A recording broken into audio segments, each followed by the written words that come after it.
Hello everyone and welcome to the channel of KV Teachers Guild. So students, this is part 3 of video explaining the chapter How Heavy, How Light. ये जो chapter है आपका class 4th maths का, इसकी हम लोग NCERT explanation and question answers की video कर रहे थे। पहली 2 वीडियोस आपकी आ चुकी है जिसमें हमने स्टार्टिंग के टॉपिक्स कवर कर लिए हैं। अब कुछ एक टॉपिक्स हमारे बचे हुए हैं, उनको हम लोग थर्ड पार्ट में कवर करेंगे। तो चलिए बिना टाइम वेस्ट किए स्टार्ट करते हैं, क्योंकि इसके बाद हमें इसकी वर्कशीट और क्विजेस भी करनी है। Okay, let's begin now. So we were on page number 146 और यहाँ पर हमारा एक क्वेश्चन रह गया था, read the weight shown in the picture and find the cost of sending a parcel of that weight. आपको एक पार्सल भेजना है। ये देखिए पार्सल का वेट यहाँ पर आपको दिया हुआ है। कितना वेट है? 200 एंड 250 के बीच में है, यानी कि 220 के अराउंड है, 25 आई थिंक। और पार्सल का रेट देखिए क्या है, हमने यहाँ पर देखा था पार्सल 50, पहले 50 ग्राम्स के लिए 5 रुपये लगते हैं, उसके बाद हर 50 ग्राम के लिए 3 रुपीज़ लगते हैं। तो इसको किस तरीके से हम सेंड करेंगे? पहले 50 के लिए 5 रुपीज़, नेक्स्ट 50 के लिए 3 रुपीज़, फिर 3 रुपीज़, फिर 3 रुपीज़। और मैंने आपको ये बात बताई थी कि भले ही नेक्स्ट का वेट 50 ना हो बचा हुआ, लेकिन अगर 1 ग्राम भी ज़्यादा होता है तो हम उसके लिए पूरे 3 रुपये चार्ज करेंगे। ऐसा नहीं होता है कि 10 kg है तो अब आप 1/10 चार्ज करेंगे। अगर इसका वेट 201 भी होता, या 202 होता, 210 होता, 225 होता, 230, 35, 40, 45, 50 तक कितना भी होता, आप 3 रुपीज़ ही चार्ज करेंगे। तो मतलब 3 रुपीज़ आप नेक्स्ट 50 के चार्ज करेंगे। क्लियर है? तो कितना अमाउंट हो गया टोटल? 5 + 3 + 3 + 3 + 3। पार्सल का वेट 225 ग्राम्स है और इसके लिए आप चार्ज कर रहे हैं 5, 6, 7, 8, 9, 10, 11, 12, 13, 14, 15, 16, 17। सो ₹17। ओके, चलिए ये कुछ आपको स्टैम्प्स दी हुई है यहाँ पर। अब आगे आते हैं। Next is how many stamps. Rahul need stamps of ₹25 for his parcel. Rahul को 25 रुपीज़ की स्टैम्प चाहिए अपने पार्सल के लिए। He went to post office, वो पोस्ट ऑफिस जाता है। Only stamp of ₹1 and 2 and 5 and 10 were there at that time. वहाँ पर सिर्फ 1 रुपये की, 2 रुपये की, 5 की और 10 की स्टैम्प है। Using these stamps how many different ways he can make 25। बताइए कितने तरीके से वो 25 बना सकता है इन स्टैम्प्स को यूज़ करके, जो वेट्स, जो अमाउंट दिया हुआ है। जैसे कि ये देखिए होता क्या है, आप इसको 500 पढ़ रहे होंगे लेकिन ये पैसे लिखे होते हैं। ये 5 रुपीज़ की स्टैम्प है, ये 1 की है, ये 5 की है, ये 2 की है और ये 10 की है। ठीक है ना, ये मैं बता रही हूँ वैसे एक्स्ट्रा नॉलेज के लिए। चलिए अब ये पिक्चर शायद आपने देखी होगी, आपकी NCERT में भी है आई थिंक, जो वर्ली पेंटिंग बोलते हैं इसको। अब 25 कैसे बना सकते हैं, क्या क्या तरीके हो सकते हैं 25 बनाने के? आप 10 की 2 स्टैम्प लीजिए, उसके बाद 2 की 2 स्टैम्प लीजिए, 1 की 1 स्टैम्प लीजिए, ये हो गया 25। आप 10 की 2 स्टैम्प लीजिए, 5 की 1 स्टैम्प लीजिए, ऐसे भी आप 25 बना सकते हैं। आप 5 की 5 स्टैम्प लीजिए, ऐसे भी आप 25 बना सकते हैं, है ना। आप एक 10 की लीजिए, बाकी 1, 2, 3 स्टैम्प्स 5 की लीजिए, ऐसे भी आप 25 बना सकते हैं। 1 रुपये की 25 स्टैम्प तो आप नहीं लगा सकते, बिकॉज 25 स्टैम्प लगाने की तो जगह ही नहीं होगी इसके ऊपर। तो ये कुछ तरीके हैं जिनसे आप अलग अलग तरीकों से 25 बना सकते हैं। ईजी क्वेश्चन है ये। Next is can you show 5 different ways what is the heaviest parcel he can send using stamp of ₹25। 25 की स्टैम्प लगा के वो कितना हैवी पार्सल जो है वो सेंड कर सकता है। जैसे कि हमने यहाँ पर देखा था, पार्सल के रेट के अकॉर्डिंग ही बता रही हूँ, 17 की लगा के वो 250 तक कर सकता था। तो 18, 19, 20, 3 और लगा दीजिए, 21, 22, 23, 3, 24, 25, 26। तो यानी कि 400 ग्राम तक का वो 350 के बाद 400 होगा ना यहाँ पर, 400 ग्राम्स। तो यानी कि 400 ग्राम्स तक अप्रॉक्स 26 रुपीज़ में वो कर सकता है। अगर 25 दिए हुए हैं, उसके पास 2 रुपये एक्स्ट्रा बच जाएंगे, तो वो 350 ग्राम्स तक सेंड कर सकता है, 350 ग्राम तक का parcel. Next is our weight together. A frog was struggling to escape from mouth of a crow. एक फ्रॉग स्ट्रगल कर रहा है कौवे के मुंह से निकलने की। यहाँ पर देखिए आपको दिख रहा है पिक्चर में, हाउ कैन आई एस्केप, मैं कैसे निकल सकता हूँ। द फ्रॉग थॉट, फ्रॉग सोचता है, फ्रॉग भी सोच रहा है। Suddenly a trick came to his mind, एक ट्रिक आती है उसके माइंड में। ही आस्क्ड द क्रो, वो क्रो से पूछता है, are you good at arithmetic, क्या आप मैथ्स में अच्छे हो? If yes I will ask you a problem, मैं तुमसे क्वेश्चन पूछता हूँ। Your weight is 650 gram and I am only 145 gram, how much do we weigh together. तुम्हारा वेट जो है वो 650 ग्राम है, मेरा 145 ग्राम है। अब हम दोनों का बताओ कितना वेट है total.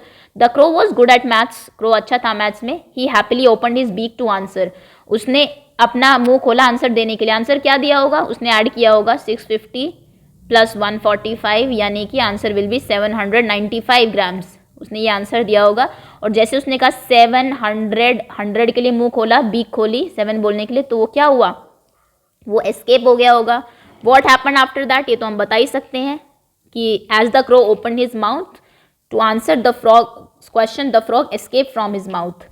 So what was the answer the crow wanted to give, क्या आंसर था जो कि क्रो देना चाहता था, the answer was 795। What happen का आप लिखेंगे the frog escaped, frog this is F, escaped.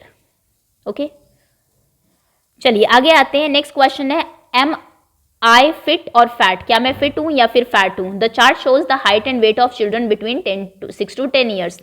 6 से 10 साल के बच्चों का हाइट वेट दिया हुआ है, आपके स्कूल्स में भी आपका हाइट वेट होता होगा। जैसे कि फर्स्ट बच्चा है तेमशुला, तेमशुला की ये 6 साल है, उसकी हाइट 3 फीट 7 इंचीज है, वेट 16 kg है।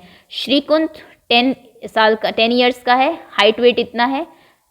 रूबिया का इतना है, विनीत का हाइट और वेट दोनों दिया हुआ है, कविता का हाइट और वेट दोनों दिया हुआ है।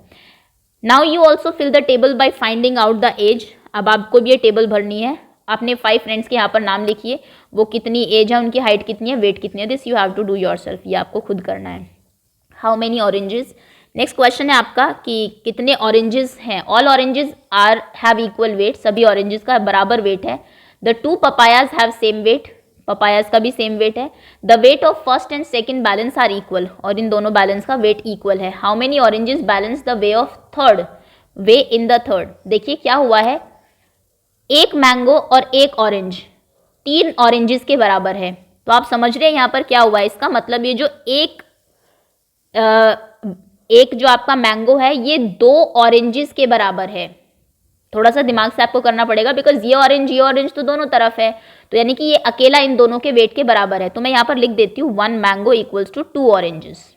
ठीक है, यहाँ पर देखिए ये यहाँ पर 2 पपायाज हैं और 2 आपके ये है, और एक मैंगो कितने के बराबर था, एक मैंगो 2 ऑरेंजेस के बराबर था।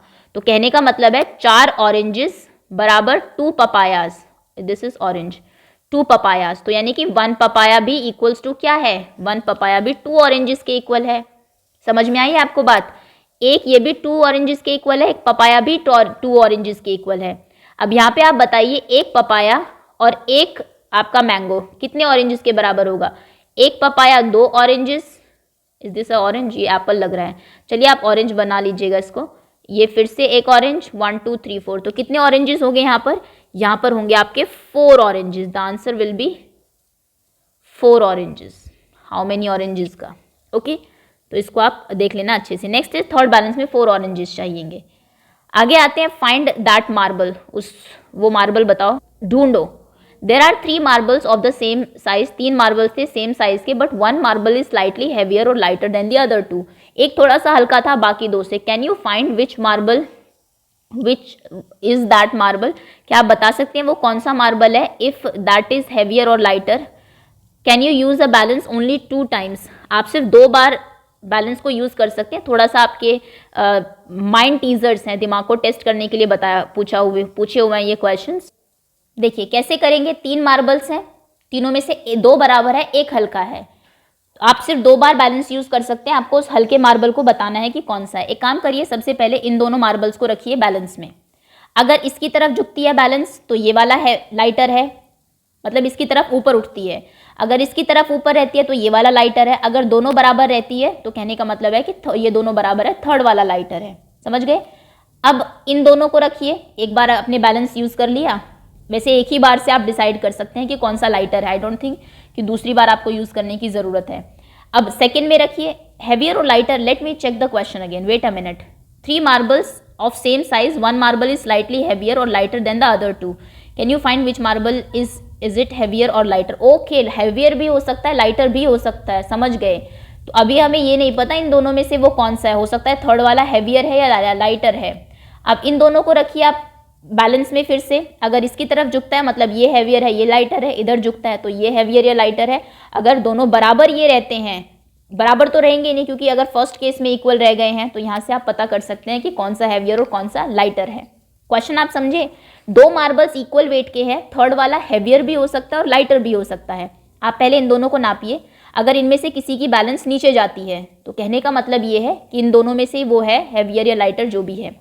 थर्ड वाला, उसके बाद अगर ये दोनों बराबर रहते हैं तो मतलब ये है। अब हमें ये नहीं पता कि ये हैवियर है या लाइटर है, उसके लिए आप फिर इन दोनों को मेजर कर लीजिए। अगर ये नीचे की तरफ जाता है तो मतलब ये लाइटर है, अगर ये ऊपर रहता है तो मतलब ये हैवियर है। सो दैट्स ऑल स्टूडेंट्स, ये था आपका टॉपिक। होपफुली आपको समझ में आ गया होगा। Thank you so much for watching. और अब आप सब वेट करेंगे इसकी, क्योंकि ऐसे क्वेश्चन तो एग्जाम में डेफिनेटली नहीं आएंगे जैसा ये है। और आपको मैंगो वाला क्वेश्चन ऑल्दो अच्छा है, ऐसे क्वेश्चन पूछे जा सकते हैं। जितने भी टाइप ऑफ क्वेश्चन इससे बन सकते हैं अपार्ट फ्रॉम एनसीईआरटी, वो हम लोग डिस्कस करेंगे ही आपकी वर्कशीट में। ठीक है, so thanks again and wait for worksheet video to come.